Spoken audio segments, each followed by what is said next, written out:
सम्मानीय राज्यपाल पंजाब श्री बनवारीलाल पुरोहित जी,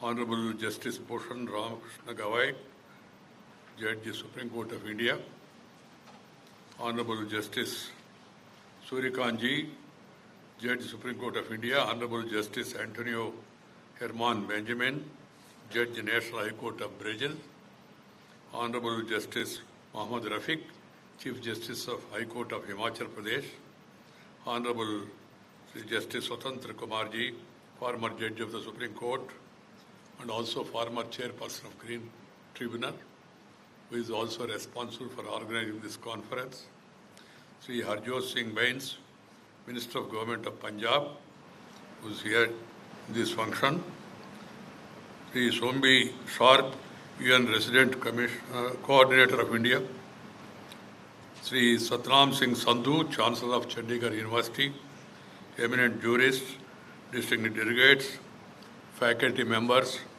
and my dear students, and also honorable judges of other countries who are all watching this program. My dear sisters and brothers, I am really delighted to be here with you at this international conference on environmental diversity and environmental jurisprudence, national and international perspective. Very apt, very purposeful conference. So I compliment the Chandigarh University for hosting this event and also the honorable judges for participating in these discussions. I am sure that this will go a long way in motivating each one of us to act and make a positive difference to the planet, which is our common home. Scientists have overwhelming evidence how that is most certainly man-made causes which have led to climate change as well as driving a million species to extinction. In the quest for development, we have harmed the nature beyond repair, destroyed forests, disrupted ecological balance, polluted the environment, encroached upon water bodies, and are now reaping the adverse consequences. Some of my words may appear to be very harsh, but they are real. So what is required? The theme of the conference, the message of the conference is change of mindset. We have enough laws, enough regulations. But what is required is change of mindset of everybody. Unless this environmental protection becomes a people's movement worldwide, the future is very bleak. We are all seeing the consequences. We have played with the nature and nature is playing with us. So my advice to the people is love and live with the nature. Nature, culture, together for better future. That is my advice to all people. Every one of us should respect the nature.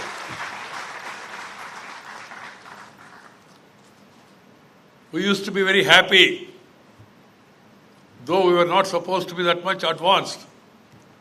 And we used to have a peaceful life because we used to love and live with the nature. As we started destroying the nature, the problems started coming.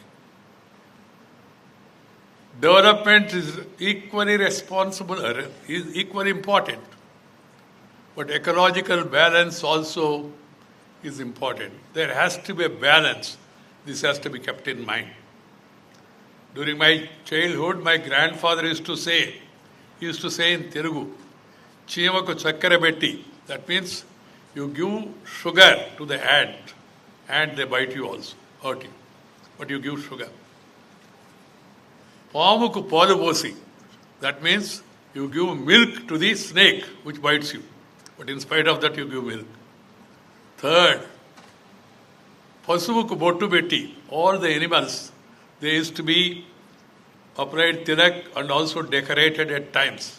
because of the importance of animal. And fourthly, chuttuku dandam betti. And there used to be occasions where we used to go and pray the trees, respecting the nature. This was part of our culture. This was part of our life. And our life was really happy at that time. As we started neglecting all this, we are now reaping the adverse effects of the same. This has to be understood. This is universal. It is not applicable to only India. It is universal for the entire world. So we need to do a serious introspection and take bold actions to mitigate the reality of rising temperatures, increasing extreme events, and diminishing biodiversity. It is not only the duty of the government to deliberate on this, but it is the duty of every citizen and human being on earth to save this planet. That's why the Prime Minister also gave a call for Jana Andolan. इसको एक जन आंदोलन का रूप देना चाहिए. This is true. Unless it becomes a people's movement, unless each one of us participate in this environmental protection, it is going to be difficult in the future. Our civilization values have always taught us to live in harmony with nature. In fact, the concept of ecological protection is embedded in our DNA from times immemorial. As you know, we have traditionally revered and celebrated natural resources including fauna, flora, rivers and mountains. The sloka from Atharvana Veda, Prithvi Sukta goes thus, whatever I dig from thee, O earth, may that have quick recovery again, O purifier. May we not injure the vitals or thy heart. This is said even in Atharvana Veda. The sloka calls for conserving natural resources, warns against excessive exploitation, and seeks forgiveness from the Mother Earth. In the same spirit, our Constitution also enshrines the principles of environmental protection, both in the fundamental duties as well as in directive principles. The recent IPCC R6 report gives a dire warning about worsening climate change in the coming decades if we don't take corrective prompt action immediately. In particular, the report suggests that exceeding the 1.5 centigrade warming level would have a severe impact, and that even if the countries were to adhere to their promises towards reducing emissions, warming will still exceed 1.5 centigrade during the 21st century. This clearly shows that we have to do more and do something without any delay if you want to have a peaceful living, because peace is the prerequisite for progress. If you have tension, you cannot pay attention and have the retention and only will act as pretension. This is what is happening. That as if everything is happening. As if everything is all right. We are all suffering. But at the same time, we are not realizing. And then resorting to corrective action.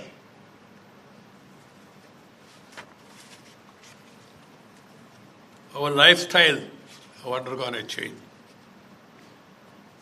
So we need to make our students, from a young age, they must be made aware of the carbon and ecological footprint of their lifestyle choices.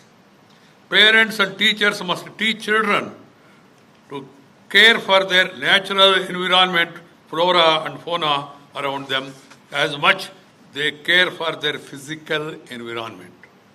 My dear sisters and brothers, on India's part, we have always been willing to commit and stand by those ambitious targets, leading the way for the world. This is despite the fact that as a developing country, India was not historically responsible for today's situation. Even today, where we have 17% of the world population, we contribute only 5% of the world emissions. This is no consolation. I am not trying to justify even that 5% also. We must bring it to the 0%. But comparatively, India is taking all the steps that are required. Quite true to its leadership, India took the initiative in forging a collective action by various countries under the International Solar Alliance. In the recent COP26 summit in Glasgow, the Honorable Prime Minister Sri Narendra Bhai Modi declared our national targets of raising non-fossil energy capacity to 500 gigawatts by 2030 and achieving the target of net zero by 2070. With enabling policies, institutional push and collective action, these targets are certainly achievable. The last aspect, that of collective action, is the most crucial. In the words of Prime Minister, what we need is a mass movement of eco-conscious lifestyle, what I call as Jana Andolan. And my dear sisters and brothers, today we have amongst us many distinguished judges in the dais, among the audience. We had the opportunity to hear some of their enlightened views on the status of environmental jurisprudence in India. To be sure, environmental jurisprudence in India started long ago and is seen in Kautilya's Ardhashastra, Chanakya's. In his treatise, Kautilya makes it clear that one of the most important responsibilities of a king is to preserve forests and protect wildlife. India today has more than 200 laws made for environmental protection. Along with these, India is a party to a number of international treaties and agreements related to environmental concern. There are regulations, but my advice is these regulations should not become a strangulation. They should become a felicitation and a guidance and a motivation to the people. I wish to briefly recall that India has enacted progressive legislation such as Wildlife Protection Act, Water Prevention Control of Pollution Act, Forest Conservation Act, Environmental Protection Act, among other laws with right earnest even before environmental discourses gained pace in the developed world. This spirit draws heavily from the ancient values that look at human existence as part of the natural environment and not as one that exploits it. The Honorable Governor has rightly explained us about our ancient context. These legislations have been able to have a reasonable impact so far because of the positive interventions and interpretations by the judiciary, including the tribunals. There are many landmark judgments of the Supreme Court and the High Courts that have played a crucial role in not only delivering environmental justice but also in generating a public discourse about environmental conservation. Going forward, the lower courts too must uphold this eco-centric view and keep the best interest of the local population and biodiversity in their judgments. They must act as stringently against the violators of pollution laws and consider strict enforcement of the polluter must pay principle whenever needed. So honesty at every level is also required for this. Mere passing of laws or pronouncement by the judiciary is not going to solve the problem alone. It is equally coupled with strict action, honest implementation against the violators that is very much required. My dear sisters and brothers, I wish to briefly mention that National Green Tribunal, India's specialized court for environmental matters. When it was set up, India was one of the few countries in the world to have such a specialized environmental tribunal.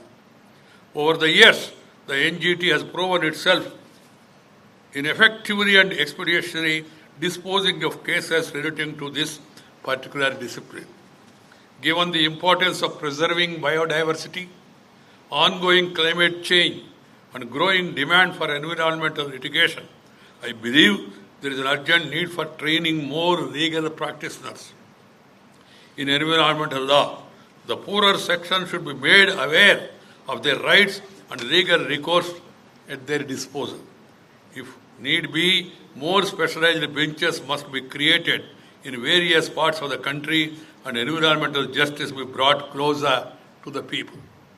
Lawmakers too must take cognizance of the importance of protecting biodiversity, mitigating the climate change, and make legislations that maintain a fine balance between ecology and economy. A balance between ecology and economy. We must also empower pollution control boards and local civic bodies with the wherewithal of resources, technical expertise, and punitive powers to implement environmental laws effectively. Gram Panchayats, the three-tier administration, which are empowered by the Constitution for taking measures like water management, soil conservation, forestry, need to be further fostered with funds for this purpose. I recall during my younger days, the entire village used to come together. They used to take care of the protection of the forest. There used to be little forest in every village. And they used to take care of the grazing lands for the sake of the cattle. The entire village. And my grandfather, I remember, used to make an announcement through the village servant that all has to assemble near the village center. We used to call it as Ratsabanda, the platform. And then they used to say that from tomorrow onwards, as the season is going to set on June 6th, we should all go and collectively strengthen the tank bund where the water is stored, and also take care of the irrigation canals, repair them. It used to be a collective action by the society. They used to be maintained effectively because everybody used to be concerned and everybody used to perform their responsibilities. Now, we have everywhere government systems. But government systems will not succeed unless people are made to participate in an effective manner.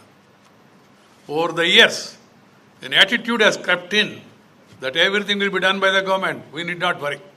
सब काम सरकार करेगा, हम बेकार बैठे तो चिरेगा. ऐसा नहीं चिरेगा. This has to be understood by one and all. Everything cannot be left to the government. People's participation is vital. And after all, it is for the common good. It is for our welfare only. These laws, these legislations, these regulations are made.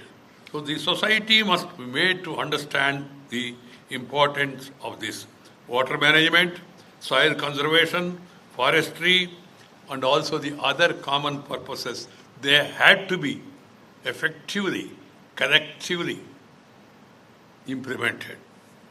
The grassroots level bodies at the local level, they should make the people to participate in the decision making and also in implementation. Man has tinkered too long with the nature. Today there is an urgent need to reverse this hazardous trend. It is a question of mindset, an attitude, an ability to control human greed.